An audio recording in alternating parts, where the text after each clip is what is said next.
皆さんごきげんよう、上川薫です。今回取り上げる話題は、東京オリンピック開催に向けて韓国の反日活動が活発化していることを取り上げようと思います。今回取り上げる話は2つあって、まず第一に、韓国では日本は放射能まみれだといういわゆるネガティブキャンペーンを行っています。この活動それ自体は終わりがなく、特に福島県産の食材については今でも放射性物質にまみれている汚染された食材だという主張を彼らは続けています。そのために東京オリンピックの選手村で提供される食材に福島県産の食材が入っていることを理由にして、彼らは独自の弁当を用意して選手に支給しようという話を実施することを明らかにしています。そして2つ目の話というのは、韓国の選手団が選手村に入った際に彼らが横断幕を掲げました。横断幕を掲げることそれ自体は別に何かの規定に違反するわけではないのですが、問題なのはその内容です。オリンピックというのは基本的に政治主張の場として利用してはならないということが原則として定められています。しかしその横断幕の言葉には、日本人であれば、これは反日活動の一環としてこのような標語を掲げているのだなということがわかる内容となっています。というわけで韓国はどのようなネガティブキャンペーンを張っているのか見ていきましょう。東京オリンピックの対局選手の後ろには弁当特攻隊がいる。1日2食まで毎日400個以上のお弁当を配達することにしました。東京オリンピックに参加する韓国選手団が最も気を使う問題の一つが食事だ。今回、東京オリンピック選手村の食堂では、2011年に原発事故が発生した福島県で生産された食材が使われている。福島県から持ってくる食材には、桃、トマト、きゅうり、ヒラメ、カツオ、ニジマス、貝、米、豚肉、鶏肉などが含まれるという。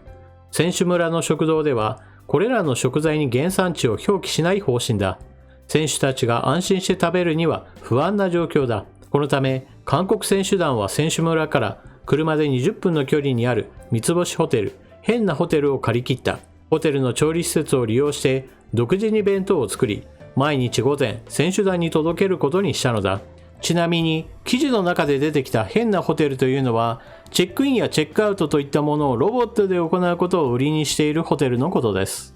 大韓体育会によると、東京オリンピックに参加する29種目232人の選手を対象に弁当需要を把握した結果、大会中計8400個以上の弁当が必要であることが分かった。1日400個以上だ。種目ごとに1日2食までお弁当を支援する予定だ。栄養士1人、検査員1人、調理員14人、補助員7人の計23人の給食担当スタッフが派遣される。キムチや醤油、味噌や干物、片口イワシ炒め、塩辛類などのおかずは大半が韓国から持ち込まれ、肉類や野菜、魚などは現地で調達する。肉類は日本産ではなく、オーストラリアとニュージーランド産を購入し、野菜や魚をはじめ、福島県で生産された食材は全て避けることにした。放射性物質である放射性セシウムを測定する線量計を購入し、食材を確かめてから使う予定だ。弁当はご飯とスープ、4から5種類のおかずで構成される。選手たちが一番好きなおかずにはプルコギ、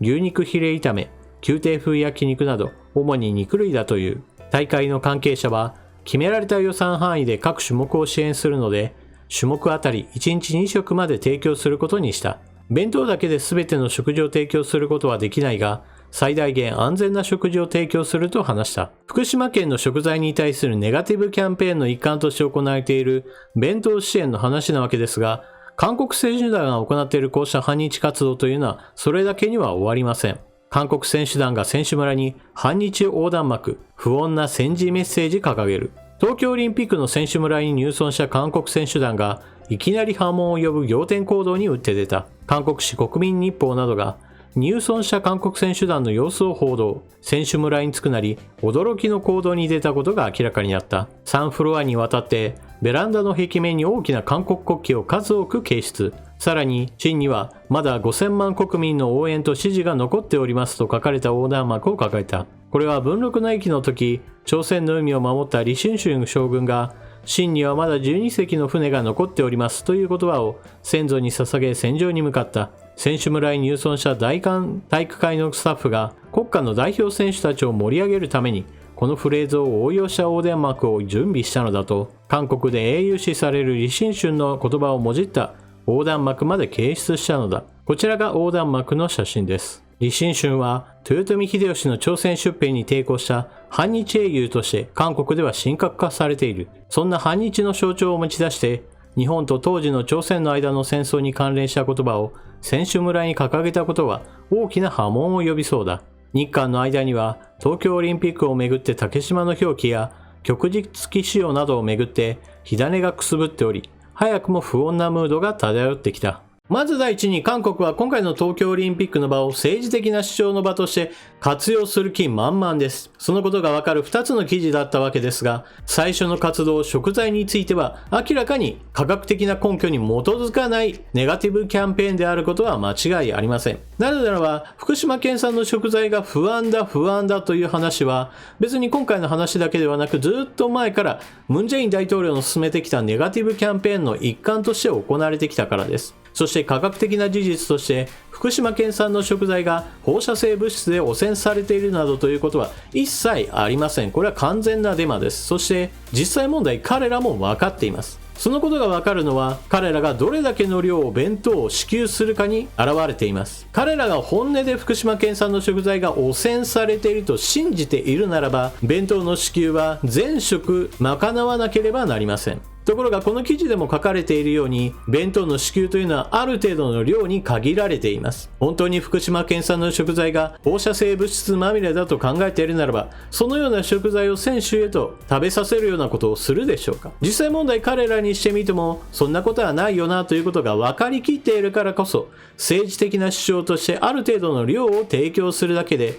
実際には選手たちに日本での食事を許すわけです。これが韓国の東京オリンピックに対する政治利用する気満々だという一つの証拠です。そして二つ目の活動で出てきた横断幕について、これは明らかに政治的な利用と日本人ならすぐにピンとくる話です。なぜならば、この武将の名前を出してくるときには必ず反日活動とセットになっているからです。日本人はそのことをよく知っています。ですが、ここには一つ注意点があります。一体何かといえば、この武将の名前を聞いたとしても世界的な知名度というものはゼロですから他の国々にしてみれば一体何のことを言っているんだとさっぱりわからないのです。つまり日本人だとすぐに反日活動だなと気づくわけですが多くの国々にしてみれば一体何の話をしているんだろうという具合にして全くピンとこない標語に過ぎないのです。私がなぜそのようなことを注意点として挙げるかといえばその言葉尻だけを捉えただけでは反日的な言葉には見えないからです。しかし李承春の名前が出てきた時には必ず反日的な活動とセットとされることを日本人が知っていますから彼らの魂胆として反日活動の一環としてこの言葉を掲げたのは間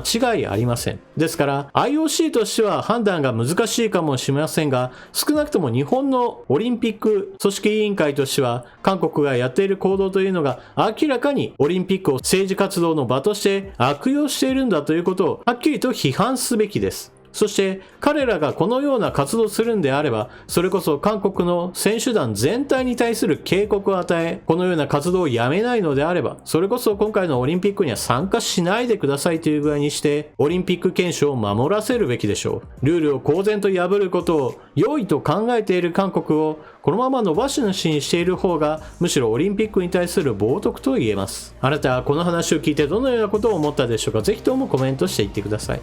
それでは動画を最後までご視聴いただきありがとうございました。チャンネル登録していない方はぜひともチャンネル登録を、そして動画を見終わったら評価ボタンのクリックもよろしくお願いします。それでは次の動画でまたお目にかかりましょう。またね。